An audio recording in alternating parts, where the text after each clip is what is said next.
नमस्कार जय जगन्नाथ। आज चलतु बनइबा पूरा देसी स्टाइल चुली रे द्वितीय ओषा घांट। यह खाइबा जितनी टेस्टी सेति हेल्दी मध्य। तो चलतु स्टार्ट करिबा आज वीडियो।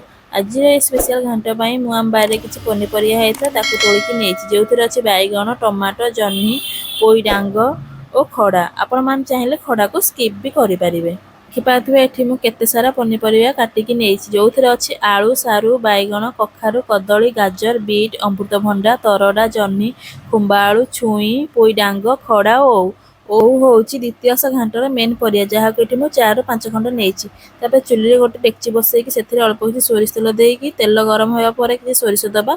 सोरिष टिके भलरे फुटी गला परे खुंबा आलू सारू ओ को किछि समय भाजिबा। एसो परिया जेहेतु लाल अंश थाए तो लाल अंश जीवा पर्यंत भाजिबा। आमर खुंबा आलू सारू ओ भल भाबरे भाजी होई सारिछि। तापर एथि मु सब परिया को देई देइछि केवल बैगन को छाड़ी जेहेतु बैगन बहुत जल्दी सिझी जाए तो बैगन को आमे लास्ट पकेइबा। सब पनीपरिया भल भाव भाजी हो गला परे दबा हाफ चामच हळदी गुंड और अल्प किछि लूण एसबू को भल भाव मिसई दबा।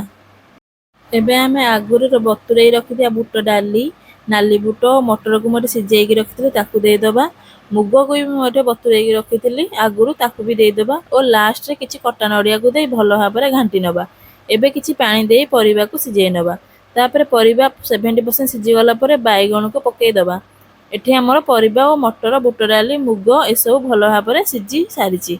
एबे चलंतु घांट पई मसला प्रस्तुत करिबा। तो एठी मु कड़ाई रे अल्प किछि सोरिष तेल नेछि। तेल गरम होआ परे सेथिरे जीरा सुखला लंका और तेजपत्र पकेई भल भाव भाजी देछि। तापर दबा किछि कटा पियाज पियाज टिके लाल होई गला परे सेथिरे दबा बटा मसला। मु एठी मसला रे अदा रसुण और नड़िया को बाटिछि। नड़िया पकेई मसला बाटिया द्वारा मसलार बास्ना बढ़िया आसे और खाइया को मते टेस्ट आसे। एबे मसलार किछि कटा टमाटो और पानी को देई मसला को एक समय कसिबा। तापर मु गुंड मसला ऐड करछि जोथरे अछि हळदी गुंड लंका गुंड लूण धनिया गुंड और चिकन मसला। मसला को आमे आउ टिके कसी नबा। देखि पारथबे एठी हमर मसला बहुत बढ़िया देखा जाउछि और भलो बास्ना बंध आसलानी। एबे हमर घांट तरकारी पई मसला पूरा रेडी होई सारिछि। एहा परे आमे सिझेई रखते परिवारे सब कसा मसला को देई दबा और भलरे मिसई दबा। एबे तरकारी ऊपर किछि नड़िया कोरा और गरम मसला को देई 2 ରୁ 3 मिनिट भल भाबरे मिसेइबा। एबे देखि पारथबे केते सुंदर भाबरे प्रस्तुत होई गला सुआदिया और स्वास्थ्यकर घांट तरकारी। आपण माने या को गरम भात बा रोटी सह मध्य खाइ परिबे। तो आज आपण माने द्वितीय ओषा घांटरे घांट तरकारी बनेइछंती कि नाही मते कमेंट रे निश्चय जणाइबे। वीडियोटी भल लागिले लाइक करी आम चैनल को सब्सक्राइब करिवे और आमको इंस्टाग्राम रे फॉलो करिया को जमारे भूलिबेनी।